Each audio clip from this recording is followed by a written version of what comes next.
طیبہ نے اس کا ایڈریس لے لیا تھا کہ جب کبھی وہ کچھ دینے کے قابل ہوئے اسے مطلع کر دیں گے۔ طیبہ نے پرس سے وہ ایڈریس نکالا اور شوکت کو اس طرف چلنے کو کہا۔ کچی آبادی کے اس نشیبی علاقے میں ان کی گاڑی ایک بوسیدہ سے مکان کے سامنے رکی تو اس گلی کے سارے بچے گاڑی کے گرد جمع ہو گئے، اور جب 30,000 کی خطیر رقم اس نے اس غریب عورت کے حوالے کر دی تو نہ صرف اس بوسیدہ گھر والے بے ہوش ہوتے ہوتے بچے، شوکت بھی ایک ٹک اسے دیکھتے رہے۔ تشکر اور رشک کے ملے جلے جذبوں سمیت وہ لوگ طیبہ کے آگے پیچھے جا رہے تھے، احسان مندی کا اظہار کر رہے تھے، لیکن طیبہ نے یہ بات ختم کر دی۔ خاتون، میں نے یہ سب صرف اللہ کی خوشنودی حاصل کرنے کو کیا ہے۔ اتنی شکر گزاری کر کے آپ مجھ سے اس کا اجر چھین رہی ہیں۔ شوکت صاحب، اس معاملے سے متعلق آپ کسی سے بات نہیں کریں گے۔ گاڑی میں بیٹھتے ہوئے اس نے اتنا کہا اور خاموش ہو گئی۔ اس دن کے بعد وہ باہر گئی ہی نہیں۔ عید سے ایک دن پہلے 29ویں روزے والے دن شہرین اور مہرین کو کچھ خریداری کرنا تھی۔ ان کے اصرار پر وہ ان کے ساتھ چلی گئی۔ شرجیل صبح آیا تھا 5-6 دن کی چھٹی پر۔ کامران اور عفان بھی ساتھ تھے۔ گاڑی میں بھر کر وہ سب لوگ بازار گئے، ایک ڈپارٹمنٹل سٹور پر جہاں رنگ برنگی خوبصورت سی چوڑیاں بھی تھیں۔ لڑکیوں نے اپنے لیے چوڑیاں پسند کی تو اسے بھی کہا، لیکن وہ چپ چاپ کھڑی رہی۔ کریم کلر کے ہلکے پھلکے سوٹ میں اس کا اداس اور پریشان وجود بہت بھلا لگ رہا تھا۔ وہ حسرت سے ان جوڑوں کو دیکھ رہی تھی جو عید کی آخری خریداری کے لیے بازار آئے ہوئے تھے۔ اس کے من کا میت اس سے کتنا دور اور کتنا بے خبر تھا۔ یہ بات ذہن میں آتے ہی ایک آہ اس کے لبوں پر آ گئی۔ نم ہوتی آنکھوں کو اس نے دوپٹے کے آنچل سے صاف کر لیا۔ پچھلی چاند رات اسے یاد آ گئی جب نبیل ان کے گھر آئے تھے۔ شوق و انبساط کی دنیا دل میں بسائے، جتنی دیر وہاں بیٹھے اسے تکتے ہی رہے تھے۔ آج وہ کسے چاند رات کی مبارک دے گی؟ کسے؟ کون اس کے سونے دل کو آباد کرے گا؟ سارا وقت وہ کھوئی کھوئی رہی۔ شرجیل کی خوبصورت شرارتیں اسے مسکرانے پر مجبور نہ کر سکیں۔ گھر آتے آتے شام ہو گئی۔ سب لوگ لان میں کھڑے عید کا چاند دیکھ رہے تھے۔ گیٹ کی طرف پشت کیے کریم کلر کے سوٹ میں ملبوس ایک ہستی کو طیبہ نے دور سے ہی پہچان لیا۔ شوکت بھی ان کے قریب کھڑے تھے۔ وہ گاڑی سے اترتے ہی اندر چلی گئی۔ اس میں ہمت نہیں تھی کہ نارمل انداز میں نبیل کا سامنا کرتی، اور جس راز کو اس نے سب سے چھپا کر رکھا تھا پل بھر میں عیاں ہو جاتا۔ چاند نظر آ گیا تھا۔ باہر ایک شور مچ گیا تھا۔ بچوں نے گھر سر پر اٹھا رکھا تھا۔ روزہ افطار کرتے ہی طیبہ سجدے میں گری، زاروں قطار رو رہی تھی۔ الہی، میرا بھرم رکھ لے، مجھے امتحان سے بچا لے، کل کا دن سکون سے گزر جائے۔ نماز پڑھ کر وہ باہر آئی۔ ابا حضور اور امی کو مبارکباد دی۔ شہرین اور مہرین نے گلے مل کر گرم جوشی سے مبارکباد دی۔ شرجیل نے اسے کندھوں سے تھام لیا۔ بڑی بھابھی ہونے کے ناطے زبردست قسم کی عیدی کے لیے تیار رہیے گا۔ کامی اور افی نے بھی تائید کی۔ سب ہنستے مسکراتے گپ شپ کرتے رہے، تبھی عدیل اندر آئے۔ بھابھی، آپ بھیا کے ساتھ نہیں گئیں؟ کہاں گئے ہیں وہ؟ طیبہ نے ڈوبے ہوئے لہجے میں پوچھا۔ شوکت بھائی اور وہ آپ کے گھر گئے ہیں مبارک دینے۔ طیبہ کو عجیب سا احساس ہوا، میری خوشیوں سے انجان، میرے وجود سے بے خبر، میرے گھر والوں کو آخر کس مغالطے میں ڈالنے گئے ہیں؟ نبیل کی اس مکاری پر اس کا دل جل اٹھا۔ رات گئے نبیل کا لاشعوری طور پر انتظار کرتے کرتے اسے نیند آ گئی۔ حسب معمول 4 بجے سے پہلے ہی اس کی آنکھ کھل گئی۔ اس نے ادھر ادھر کمرے میں دیکھا، لیکن نبیل تو کہیں نہ تھے۔ اٹھ کر ٹیوب لائٹ آن کرتے ہوئے اس نے بیڈ کے قریب آ کر سائڈ ٹیبل کی دراز کھولی۔ رات ایک کتاب کا مطالعہ کرتے کرتے وہ سو گئی تھی۔ سوچا ان لمحوں میں دل بہلانے کو اسے ہی پڑھ لے۔ تبھی ایک نیلا لفافہ اس کے سامنے آ گیا۔ اس نے بے اختیار وہ لفافہ اٹھا لیا اور اسے پلٹ کر دیکھتے ہوئے وہ حیران ہو گئی۔ اوپر لکھا تھا اپنی جان حیات کے نام۔ ان الفاظ نے اسے کتنی خوش فہمی میں مبتلا کر دیا تھا۔ اندر سے کاغذ نکالتے ہوئے اس کے ہاتھ کپ کپا رہے تھے اور کاغذ اس سے سنبھل ہی نہیں پا رہا تھا۔ پھر وہ بیڈ پر بیٹھ گئی اور اس کی نظریں سطروں کے تعاقب میں دوڑتی چلی گئیں۔ میرے جیون بھر کی انمول ساتھی، سب سے پہلے عید کے چاند کی مبارکباد۔ جان من اس ناروا سلوک اور جاں گسل لمحوں کو تم پر مسلط کرنے کی معافی تو دست بستہ ہی مانگوں گا، لیکن شاید زبان یہ سب کچھ نہ کہہ پائے جو میں تمہیں سنانے چلا ہوں۔ پیاری طیبہ، یہ سچ ہے کہ یونیورسٹی میں ہم 7 لوگوں کا گروپ، جس میں سمی اور شوکت بھی شامل ہیں، لوگوں کے لیے ایک مثال بن کر رہ گیا تھا۔ ہمارے گروپ میں صرف شوکت اپنی کلاس کی ایک لڑکی روبینہ اعظم سے محبت کرتا تھا۔ ہم باقی ماندہ افراد کی نظر میں دوران تعلیم محبت لغویات کے علاوہ کچھ نہ تھی۔ شوکت اپنے اس افیئر میں بری طرح الجھا ہوا تھا۔ روبینہ کی وفاؤں پر اسے ناز تھا۔ محبت کا یہ کھیل اس حد تک بڑھا کہ دونوں کی منگنی ہو گئی۔ روبینہ اعظم کا تعلق بھی کراچی سے تھا۔ دونوں کے خاندان ایک دوسرے کو اچھی طرح جانتے تھے۔ منگنی کے بعد دونوں آزادانہ ملتے جلتے، سیر و تفریح کرتے، کلب کی تقریبات میں حصہ لیتے، حتیٰ کہ شوکت کے دوستوں سے بھی روبینہ کی بے تکلفی قائم ہو گئی۔ انہی دنوں شوکت کا چچا زاد بھائی، جو لندن میں بزنس کی وجہ سے سیٹل تھا، پاکستان آیا تو اس کا بھی روبینہ سے تعارف ہو گیا۔ قدیر شوکت کا اچھا دوست بھی تھا۔ شوکت نے روبینہ اور قدیر کے بڑھتے ہوئے تعلقات کا جائزہ محبت کی نگاہ سے ہی لیا۔ شوکت روبینہ کو اپنی کائنات ہی سمجھتا رہا اور روبینہ کا دل قدیر نے جیت لیا۔ شاید وہ شوکت سے زیادہ دولت مند اور خوبصورت تھا۔ معاملہ یہاں تک بڑھا کہ چند ماہ میں ہی قدیر اور روبینہ کی شادی ہو گئی اور وہ لندن کی طرف پرواز کر گئی۔ شوکت کو اس غم نے قریب المرگ کر دیا۔ ایک لڑکی نے 3 سال اسے اپنی محبت کے جھوٹے جال میں پھنسائے رکھا اور جب چھوڑنے پر آئی تو اس کی طرف مڑ کر دیکھا بھی نہیں۔ اس واقعے نے اسے عورت ذات سے ہی متنفر کر دیا۔ ہم دوست شروع دن سے ہی اس کی اس محبت کے خلاف تھے، کیونکہ روبینہ پڑھی لکھی ہونے کے باوجود ایک سطحی لڑکی تھی، جبکہ شوکت کا خیال تھا کہ دنیا میں ہر عورت ہی مکار ہے، لالچی ہے۔ محبت کا اعلیٰ عرفہ جذبہ اس صنف کو چھو کر ہی نہیں گیا۔ میرا جواب تھا کہ تمہارا انتخاب غلط تھا، ورنہ دنیا میں اچھی لڑکیوں کی کمی نہیں ہے۔ اس نے میری بات تسلیم نہ کی اور میں نے اسے چیلنج کر دیا۔ گو میں نے اس نظریے سے تمہیں منتخب نہ کیا تھا، تم پہلی نظر میں ہی مجھ پر آشکار ہو گئیں، تو میں نے تمہیں اپنا شریک حیات منتخب کرنے کا فیصلہ کر لیا۔ طیبہ پیاری، تمہارا کردار، تمہاری پاک بازی، عبادت گزاری، تمہاری شرم و حیا، تمہاری سادگی، سب کچھ میرے دل میں اترتے چلے گئے۔ حقیقی رنگ میں بس شادی کے شروع کے 20 دن ہی گزرے اور اس کے بعد آزمائش کا دور شروع ہو گیا۔ یہ آزمائش صرف تمہاری ہی آزمائش نہ تھی، بلکہ پوری صنف نازک کا امتحان تھا، جس میں نمائندگی تمہارے حصے میں آئی تھی۔ ابتدائیہ جاوید ہاشمی کے گھر کی دعوت تھی۔ میں نے سوچا تھا کہ اگر شوکت کے آنے پر میں ایک دم بدل جاؤں تو ضرور تمہیں اس منصوبے کا شک ہو جائے گا۔ اس منصوبے میں ہم سب لوگ ہی شامل تھے۔ اف، اب سوچتا ہوں کہ آزمائشوں کی کڑی مسافتوں میں تمہارے تنہا نازک وجود پر اتنے دکھ میں نے کس طرح ڈال دیے، اتنے ستم کیوں کر لیے۔ شوکت نے اپنے ترکش کے سارے تیر تم پر چلا لیے اور ایک وقفہ دینے کی خاطر واپس چلا گیا۔ پھر 25 جون کو، جو واقعی ہماری تجدید محبت کا دن تھا، ایک بار پھر تم نشانہ ستم بن گئی۔ جانے من، وہ ASP سمیع اللہ کا گھر نہ تھا، شہر کا ایک معروف کلب تھا جو انتظامیہ کی نظروں سے چھپا عیاشی اور فحاشی کا اڈہ بنا ہوا تھا۔ خفیہ طور پر اطلاعات موصول ہونے پر سمیع نے چھاپا مارا تھا اور کئی سرکردہ نام نہاد شریف النفس شخصیات قانون کے ہاتھ آ گئی تھیں۔ دوستی کی سالگرہ کے ساتھ سمیع کو جو اعزاز ملا تھا، اس کی خوشی میں اس شام ہم نے اسی کلب میں جشن منانے کا فیصلہ کیا۔ جانے من، بے شک وہ بوتلیں شراب کی ہی تھیں، لیکن ان میں بھرا ہوا سیال صرف کوکا کولا ہی تھا۔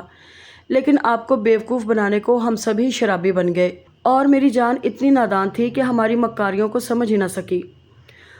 اس ناچنے گانے اور پینے پلانے سے ہماری واقفیت بھی تمہاری جتنی ہی تھی، لیکن ہم نے کس قدر کامیاب ڈرامہ کیا۔ کبھی کبھار میں سوچتا کہ نبیل مذاق ہی مذاق میں اگر صورتحال سنگین ہو گئی تو کیا ہوگا۔ پھر سوچتا جہاں بھی ایسا ہوا میں سب کچھ سچ بتا دوں گا۔ میری جان کے نرم و نازک ہاتھوں کے تابڑ توڑ تھپڑوں نے شوکت کا دماغ سیدھا کر دیا اور اس کی سمجھ میں یہ بات آ گئی کہ کسی ایک فرد کی برائی کو پوری قوم سے منسوب کر دینا انصاف نہیں۔ وہ تمہاری عظمت کا خصوصی اور باقی ماندہ صنف کا عمومی طور پر متعارف ہو گیا۔ اسے یہ بھی ماننا پڑا کہ اس کی نگاہ انتخاب نے ہی غلط جگہ قیام کیا تھا اور وہ بڑی مشکلوں سے شادی پر رضامند ہوا۔ جانے نبیل، جب تم سے ہزاروں میل دور تصور کی آنکھ سے تمہیں ماہیے بے آب کی مانند تڑپتا دیکھتا تو جانے کیوں ایک انجانی مسرت سے دل شاد ہو جاتا۔ طیب، دریائے محبت کی طغیانی نے خود میری توڑ پھوڑ کر ڈالی ہے۔ پیار کی طوفانی لہریں تمہارے وجود کو اپنے اندر سمو لینے کے لیے بےتاب ہیں۔ میں کتنا خوش نصیب ہوں جسے ایک منفرد ہستی کا تعزیز ساتھ ملا۔ جان، تمہارا کردار ایک چٹان ہے جسے ٹکرانے والا سر پھوڑ سکتا ہے، اسے توڑ نہیں سکتا ہے۔ میری دنیا کے اجالوں میں صرف تمہارے حسن کی روشنی کی نہیں، کردار کی نورانی چمک بھی ہے۔ شوکت کو ابا حضور کی محبت میں رہنے کا بڑا شوق تھا اور اس کے ساتھ ہی وہ تمہاری نظروں میں کھویا ہوا مقام بھی حاصل کرنا چاہتا تھا۔ مجھے اپنے اس دوست پر، جسے میں نے اپنا بڑا بھائی بھی سمجھا ہے، بے حد ناز ہے۔ شوکت نے تمہارے کردار کی روشنی میں اپنے لیے ایک راستہ ڈھونڈ لیا ہے۔ شام کو ہی اس نے مجھے بتایا کہ زبیدہ خاتون ملکہ ہارون رشید کی طرح بھابی آج کل اپنے لیے جنت میں ایک عالیشان بنگلہ الاٹ کرانے کی فکر میں ہیں۔ کیا یہ سچ ہے؟ سنو طیب، کیا مجھے بھی اس محل میں آنے کی اجازت ہوگی یا میں بھی ہارون کی طرح باہر ہی کھڑا رہوں گا؟ اگر تم نے میری ساری خطائیں معاف کر دی ہوں تو صبح اٹھتے ہی وارڈروب سے وہ تمام تحفے نکال لینا جو جہاں گردی کے دنوں میں تلاش بسیار کے بعد خرید سکا۔ کیا پتا کہ وہ تمہارے شایان شان ہیں کہ نہیں۔ عید کی صبح مسرتوں کا پیغام لے کر ہی طلوع ہوگی۔ کل کا دن ان نام نہاد رنجشوں کی نظر نہیں ہونا چاہیے۔ تم نے مجھے معاف کر دیا نا؟ سزائیں بے شک تم نے میرے لیے منتخب کر رکھی ہوں گی، لیکن ان سزاؤں کے لیے پوری زندگی پڑی ہے۔ بے شک ان جاں گسل لمحوں کا بدلہ ساری عمر لیتی رہنا، لیکن طیب، خدا کے لیے کل کے دن تمہاری ذرا سی بیگانگی بھی برداشت نہیں ہوگی۔ صرف تمہارا اور تمہارا نبیل۔ طیبہ کا دل، نامراد دل، اچانک خوشیوں کے ہجوم کی زد میں آ گیا۔ اتنے ڈھیروں انکشافات، اتنی روح پرور حقیقتیں۔ طیبہ خوشیوں کے اس ہجوم میں کھوئی فضاؤں میں پرواز کرنے لگی۔ اچانک اس کا وجود دکھوں کے بوجھ سے آزاد ہو کر ہلکا پھلکا ہو گیا۔ اس کا دل چاہا کہ وہ تجدید وفا میں خود ہی بہل کر دے، لیکن نبیل تو کہیں بھی نہ تھے۔ اوف، اگر وہ دراز نہ کھولتی تو کیا ہوتا؟ یہ دن اداسیوں کی نظر ہو جاتا۔ وہ بھاگ کر نبیل کی تصویر اٹھا لائی، محبت خیز نظروں سے اسے گھورا۔ بے ایمان مکار، کتنا جلایا ہے مجھے آپ نے۔ اس نے تصویر کو بے اختیار چوم کر کہا۔ نماز پڑھ کر اس عنایت کا شکریہ ادا کرتے ہی وہ کچن میں آئی۔ شیر خورما تیار کرنا تھا، عید کے لیے کئی مختلف ڈشز۔ وہ سوچ تو کل ہی سے رہی تھی، لیکن آج ان سوچوں کا اور ہی رنگ تھا۔ ابھی فضائیں کچھ خوابناک سی ہی تھیں۔ رات اس نے بالائی میں چھوہارے بھگو رکھے تھے، پیالہ اس نے چولہے کے قریب رکھا، فریج سے دودھ نکال کر لائی۔ تبھی باہر سے قدموں کی ہلکی سی چاپ سنائی دی، بڑی مانوس سی آواز۔ وہ بے ہنگم انداز میں شور مچاتے دل کی دھڑکنوں سے بے نیاز بنی پشت کیے کھڑی رہی۔ وہ خوشیوں بھرے لہجے میں گنگنا رہے تھے۔ اس کے انگ انگ میں محبت کے جذبے ہلچل مچانے لگے۔ پور پور نبیل کے لمس کو اکسانے لگی، لیکن وہ کھڑی رہی، دل پر جبر کیے، وحشی جذبوں پر بند باندھے۔ صبر و ضبط کا پیکر بنی وہ بالکل قریب آ گئے۔ انہوں نے اس سے سرگوشی کی، عید مبارک۔ پھر انہوں نے اس کا رخ پھیر کر اس کا چہرہ اپنے ہاتھوں میں لے لیا۔ ان کی آنکھوں میں چھپے طوفانی جذبے ان ساری کلفتوں پر بھاری تھے جو اس نے جدائیوں کے موسم میں اٹھائی تھیں۔ دل تو چاہتا تھا کہ آج تمہیں دلہن کے روپ میں ہی دیکھوں، لیکن یہ دل بڑا ضدی ہے، اپنے منوا کر ہی دم لیا اس نے۔ اس وقت آپ چولہا سنبھالیے اور نیک بیویوں کی طرح جلدی سے شیر خورما تیار کیجیے۔ ہم اپنے کمرے میں آپ کے اور شیر خورما کے منتظر ہوں گے، اور پھر آپ کو عیدی بھی دینا ہے نا۔ انہوں نے شریر نظروں سے اس کی آنکھوں میں جھانکا اور باہر چلے گئے۔ ابا حضور، نبیل، عدیل، شوکت اور کامی سب لوگ عید کی نماز پڑھنے گئے تو طیبہ، جو صبح سے ہی اڑی اڑی پھر رہی تھی، پورے گھر کا ایک تنقیدی جائزہ لینے کے بعد اپنے کمرے میں آ گئی۔ وارڈروب کھولی تو سامنے والے خانے میں ترتیب سے رکھے پیکٹ توجہ کے منتظر تھے۔ اوپر پڑا ڈبہ اس نے اٹھایا، کھول کر دیکھا، نفیس اور خوبصورت نازک نازک چوڑیوں کی چمک نے اس کے لبوں پر مسکراہٹ پھیلا دی۔ نبیل کو اس کا کتنا خیال تھا۔ باقی مختلف چیزیں تھیں جن میں دو چار خوبصورت سے سلے سلائے سوٹ بھی تھے۔ گولڈن کلر کا خوبصورت سا سوٹ اس نے آج کے لیے منتخب کیا اور جلدی سے نہانے کے لیے باتھ روم میں چلی گئی۔ تیار ہو کر ابھی کمرے سے باہر جانے کا ارادہ کر رہی تھی کہ باہر سے آتی آوازوں نے اسے احساس دلایا کہ سب لوگ لوٹ کر آ چکے تھے۔ ایک دم سج بن کر نبیل کے سامنے جانے سے نہ جانے کیوں شرم آ رہی تھی۔ کلائی میں ڈھیر ساری چوڑیاں بہت بھلی لگ رہی تھیں۔ نبیل خاموش کھڑے، نگاہوں میں پیار سجائے اسے تکتے رہے۔ شوکت نے سکوت توڑا۔ بھابی تو ہمیں مبارکباد نہ دیتی، ہم نے سوچا کہ عید کے اس مبارک دن ہم بھی اپنے رویوں کی معافی مانگ کر نئے سرے سے آپ کے دل میں تھوڑی سی جگہ پا لیں۔ طیبہ نے مسکرا کر دیکھا۔ واہ، آپ نے یہ کیسے سمجھ لیا؟ بھلا آپ عیدی دیے بغیر ہی ہمیں ٹرکھا دیتے۔ لائیے جلدی سے عیدی۔ طیبہ نے گلابی ہتھیلی ان کے سامنے پھیلا دی۔ شوکت نے ستائش سے پرتقدس بھری نظروں سے اسے دیکھا اور سرخ سرخ کئی نوٹ اس کے ہاتھ پر رکھ دیے۔ بڑے بھائی، آپ پر ان کا حق بہت زیادہ بنتا ہے، بلکہ ان لمحوں کا خراج بھی وصول کر لیں جو آپ کو سمجھانے کی نظر ہو گئے تو کچھ برا نہ ہوگا۔ بسد شوق، ہم پر جرمانہ عائد کیجیے، ہم بھگتنے کو تیار ہیں۔ یہ کہہ کر شوکت ہنستے ہوئے کمرے سے چلے گئے۔ ان کے جاتے ہی نبیل نے آگے بڑھ کر اس کے شانوں پر ہاتھ رکھ دیے۔ طیب، اپنی خوش نصیبی پر جتنا بھی ناز کروں کم ہے۔ عورت شرم و حیا کے رنگوں میں ہی سجی اچھی لگتی ہے۔ مجھے بھی ایسی لڑکیوں نے متاثر نہیں کیا جو آگہی کے سارے رستے طے کر چکی ہوں۔ طیبہ کے کھلے گھنیرے بال اس کی کمر پر پھیلے تھے۔ نبیل انہیں ستائشی نظروں سے دیکھ رہے تھے۔ طیبہ کا آدھا حسن ان بالوں میں ہی نظر آ رہا تھا۔ دونوں ہاتھوں میں اس کا چہرہ تھامے وہ اس کی آنکھوں میں دیکھتے رہے۔ طیب، کہیں ایسا نہ ہو کہ گزشتہ ایام کے آئینے میں میرے کردار کو دیکھتی رہو۔ وہ سب ایک مذاق اور ڈھونگ تھا اور کچھ بھی نہیں تھا۔ اور پچھلے دنوں جو لڑکی جناب منتخب کر چکے ہیں، کہہ دیجئے وہ بھی مذاق تھا۔ آپ جیسے بہروپیے کی کسی بات پر اب زندگی بھر یقین نہیں آئے گا۔ نبیل نے سنجیدہ چہرہ بنا کر کہا۔ اوہ، یاد آیا، وہ لڑکی تو واقعی منتخب ہو بھی چکی۔ اگر امی اسلام آباد آ جاتی تو اس گھر کی رونق میں واقعی اضافہ ہو جاتا۔ طیب، تم اسے دیکھو تو میری چوائس کی داد دو۔ طیبہ کے چہرے پر ویرانی سی آ گئی۔ اس نے شکوہ کناہ نظروں سے دیکھا۔ پھر وہی مذاق۔ اس نے اپنے آپ کو سہارا دیا۔ اس میں مذاق کی کیا بات ہے؟ اللہ قسم ایسا ہی ہے۔ اور اب تو تم خود بھی 2-4 دن میں میرے ساتھ چل رہی ہو۔ میں کیوں؟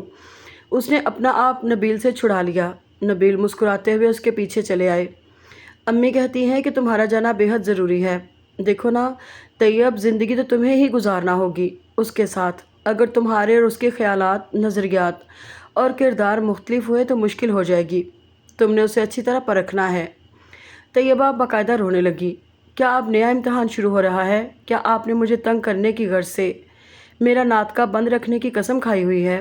نبیل نے گردن ایک ادا سے جھکا لی۔ کمال ہے، ایک ڈرامہ ہم نے کیا۔ کیا اب ہماری سچی باتیں میں مذاق سمجھنے لگیں؟ طیب، یہ نہ صرف امی اور ابا حضور کا حکم ہے بلکہ عدیل کی خواہش بھی ہے کہ وہ اپنی بڑی بھابھی کی منتخب کردہ لڑکی کو ہی شریک سفر بنائے گا۔ تو بے اختیار طیبہ روتی آنکھوں سمیت مسکرا اٹھی۔ اگر آپ کو یہ ناول پسند آیا ہو تو کمنٹ باکس میں ضرور بتائیے گا اور میرے چینل کو سبسکرائب اور لائک ضرور کیجیے گا۔ شکریہ۔